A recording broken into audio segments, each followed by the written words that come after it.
not sure how well this will come up on video.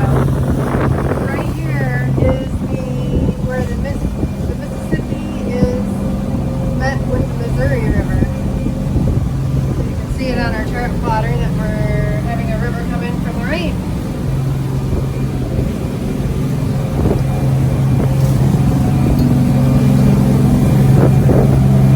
Here's into the Mystic, and behind them, Excess. There is that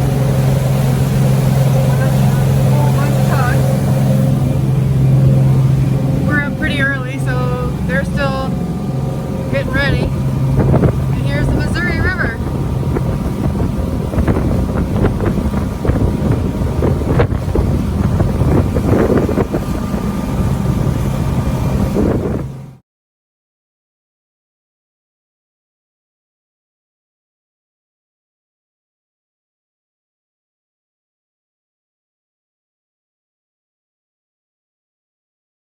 Chart plotter says to go that way, which, as we understand, is basically rapids. And this is where everyone told us, don't miss this left, because that will ruin your day.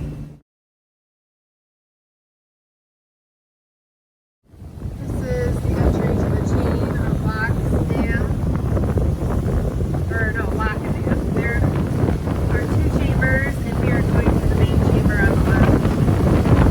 It's floating, so no work for me on this one. I might actually be able to video some of it.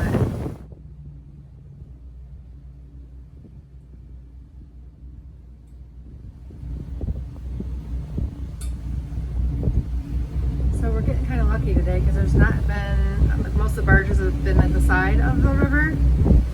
These are what they call cells, and I think they use them kind of as a bumper. But today, this lock will not require us to tie. Usually you tie off at these little ballasts right here and then keep your boat on the side of the lock. And on most of these, they have what are called floating ballards. And so you'll be able to tie off to just one and then not have to untie and like move your rope down every time. So that's what you do. This is an example of a floating ballard. So normally we would tie up to that and it would float up and down as the lock goes, so you don't have to move your rope. Does not look like they're floating ballards in this lock are all that great a condition. But this is, I've been watching the numbers here, and it is a 1,200 foot long lock, and they're going to put 3 pleasure craft through on this one. We're just waiting for the last of our 3 to come into the lock. He was following further behind than Jim usually does.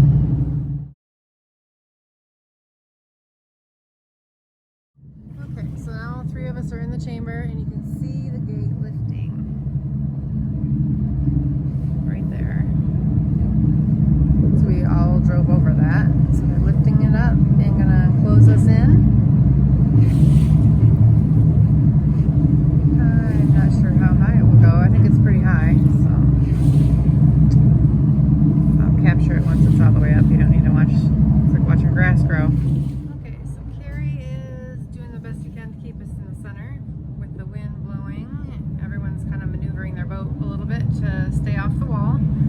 You can see by the wetness on the wall how far we've dropped, and before when I said the grass was growing, it was all the way up. It doesn't get any further up than that. So that was all the way up, and you can see we've dropped about, I'm gonna guess it's probably about 8 feet so far. I'm not sure how far we're going on this particular lock. Maybe more than 8 feet. And then these doors will open, and then shortly down the road we'll be at the St. Louis Arch. Doors are cracked, so I think we're close. I can pull her back. I have no issue with that. Yeah, I run it without current and all. I usually run around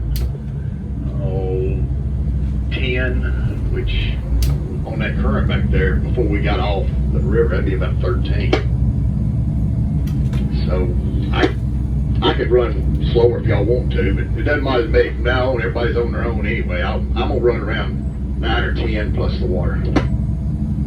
I usually keep it right around 900 RPM on my engines. That's where I like to run. I was running a little bit strong through that current there. I got you. Well, the current will be back when we get up there in a minute. Yeah, so what they're communicating is that because we added another boat to our little herd here, and so he was just trying to get a feel for how fast we go. And we were just discussing how fast this part of the Mississippi is really fast here. So it changes how we ran.